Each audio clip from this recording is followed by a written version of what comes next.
Well, they were smiling then, but how things have changed. This is one of the ad campaigns, if you remember, that Target used when they set up shop here in Canada.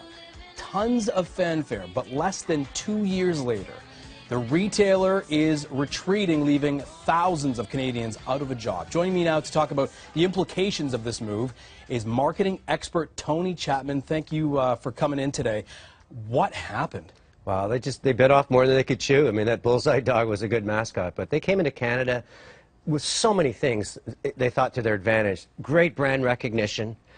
The consumers love the brand. In fact, in the vernacular, they called it Target. And if you ever talk to a woman, shining eyes, cross-border shopping, look at the stuff I plundered in the aisle, Stella McCartney handbag for $40.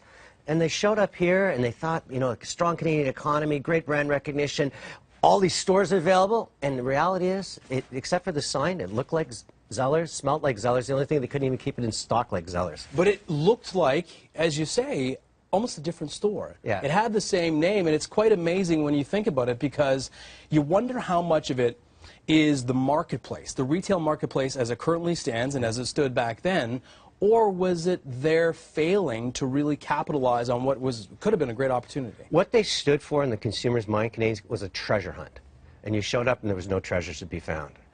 Prices were higher than a Walmart. They just completely failed in their translation of what the brand was when they walked into Canada. And another thing happened that we've got to give, you know, we got to, in all fairness, online shopping.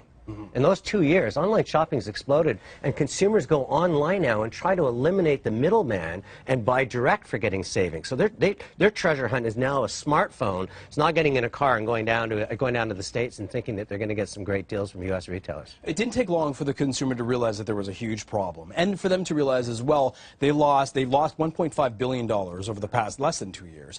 They had to remove one of their CEOs of Target Canada, so they were hoping for a rejuvenation, a new change. Obviously, that didn't come, but do you think this was almost inevitable? I think it's inevitable, and what sped it up was the decline in Canadian dollars. So a U.S. retailer has to buy the product with Canadian dollars. It's gone down 30 cents since they showed up in 2 years, and they report in U.S. dollars. So even if they were to start carving out a profit, they got to divide it by 30% to turn it into U.S. dollars.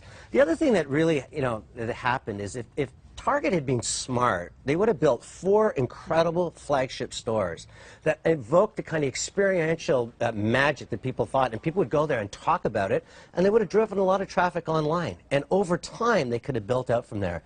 But the trouble with multinationals is they get greedy. They have this insatiable appetite for big profits, so they have to do everything in scale. So when you come in and buy something that big like Zellers and try to turn around, which was at the time a sinking Titanic, the reality is it's pretty obvious that they're going to fail with it. Be a fly on the wall in these board meetings right now in the United States. What kind of conversations are they having? Are they welcoming this news? I know it's horrible news. It must be horrible for the brand, but at the same time, does it just sort of take out the albatross? Absolutely. Shareholders have been demanding it. In fact, in the shareholders' address, the front page, they blamed Canada for their earnings last year.